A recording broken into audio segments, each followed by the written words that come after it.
thank you for your program. It's the best, I watch and I listen, but today I just turned it up, your show. And I am very happy that a lot of people are awake and know what's going on, over there.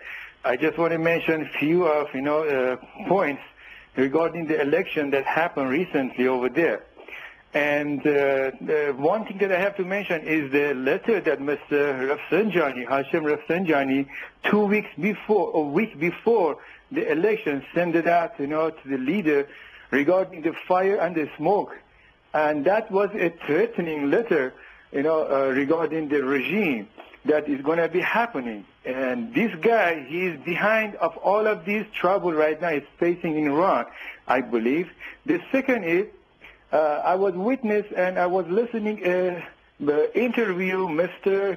Karoubi and Mr. Karbaschi, June 8th of last week, that they were talking about, how we can distribute money between their, between their people to vote for them. And the respondent, Mr. Karoubi, he said, we're going to give it to them. Doesn't matter, are they going to vote for me or Musavi? So we have to distribute 100 million among these people. No, I don't. I must tell you, I don't believe that 100 million was distributed to voters. There are countries in the world. There have been elections, even quite recently, where money was openly distributed. People were flown from the United States to Beirut, for example, just in order to cast their vote. And some candidates paid for their entire trips. That's how important that election was to some very rich people in the Lebanon. But I don't believe that 100 million story. I don't believe that Karoubi and the other candidate were involved in that. And I don't know the truth of Mr. Rafsanjani's involvement in this election. But I do repeat that I think it probably cost Mr. Mousavi some support in the country, that his candidature was said to be tied to the former President Rafsanjani. But thanks very much for your call in the United States. Let's take another one.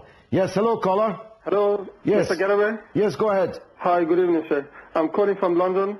Welcome. Yes, I'm just literally want to say that what Mr. Ahmadinejad has done for the past 4 years is what Iranian needed.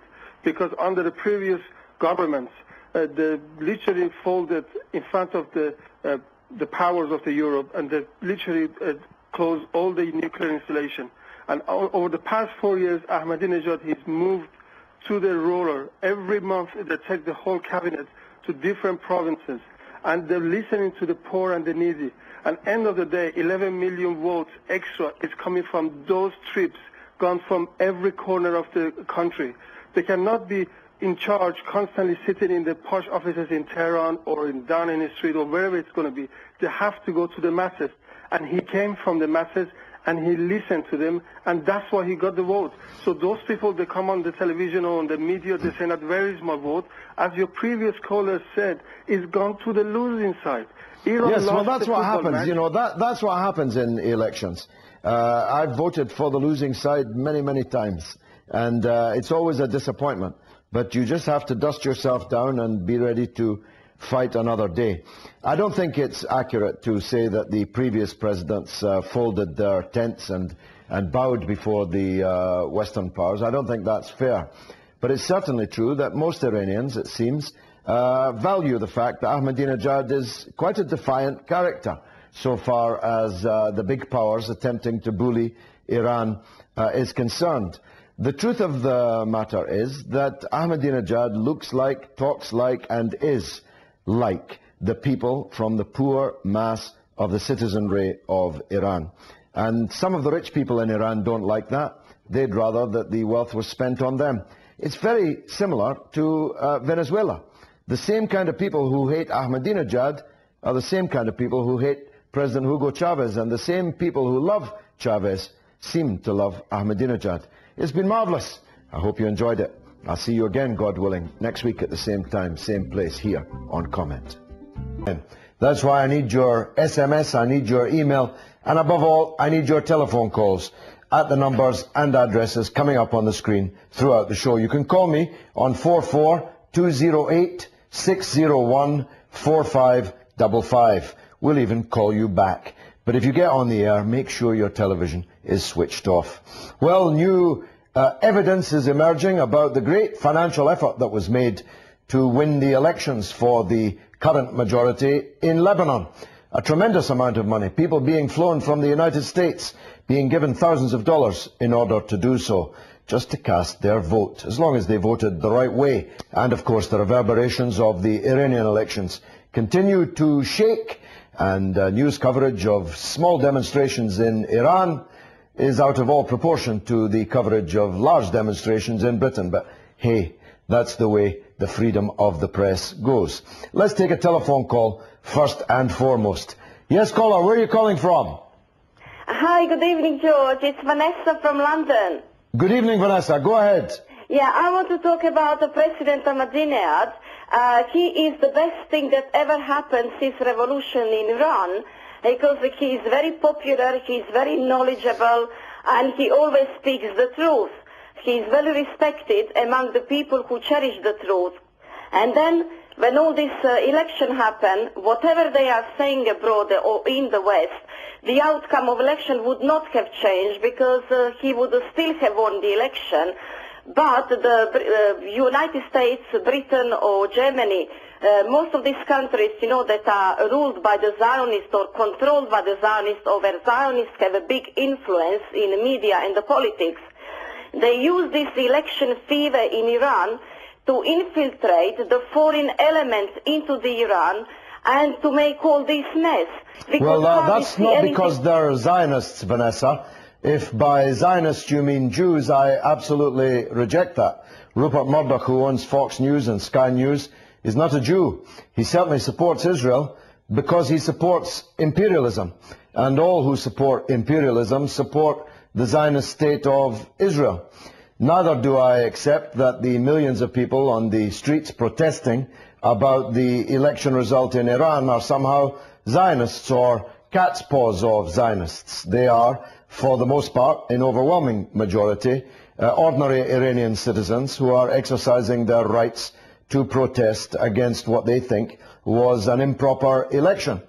Just about the one thing I did agree with you on is that Ahmadinejad won the election. I predicted here some weeks ago that he would.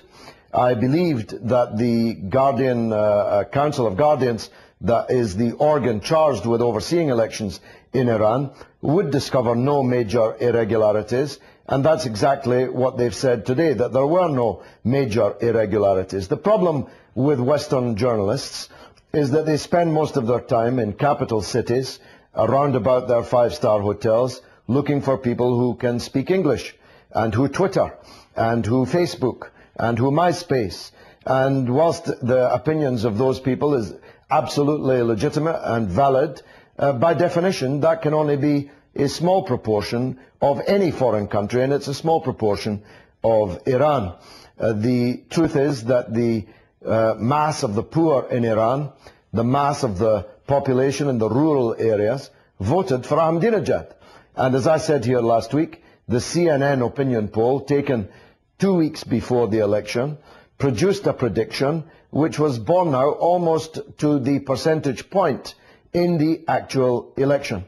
Now, if you ask me, Western governments and intelligence agencies and some media outlets, including the Bush and Blair Corporation, the BBC, have been doing their best to encourage not demonstrations, not peaceful demonstrations within the constitution of Iran, but to generate a counter-revolution to overthrow the Islamic Republic. And in that, they have dismally failed. Thanks very much for your call. Let's take another one. Yes, caller, where are you calling from? Hello, Mr. Galloway. Hello, I'm Abu Hanifa from Chesterfield, Derbyshire. You're welcome. Go ahead, sir. I'm referring to Iranian election. I always had respect and I like the President Ahmadinejad. And he's a good fighter, and he's one of the very few who stands up against bullies like United States and Israel. Well, I'm absolutely sure that he's going to come out of it successfully. I never had any doubt about that. And we'll have to accept that President Ahmadinejad is the president of Iran. And Iran is an important country. It's not some kind of backwater on the dark side of the moon that's requiring the British Parliament to teach them how to govern their country.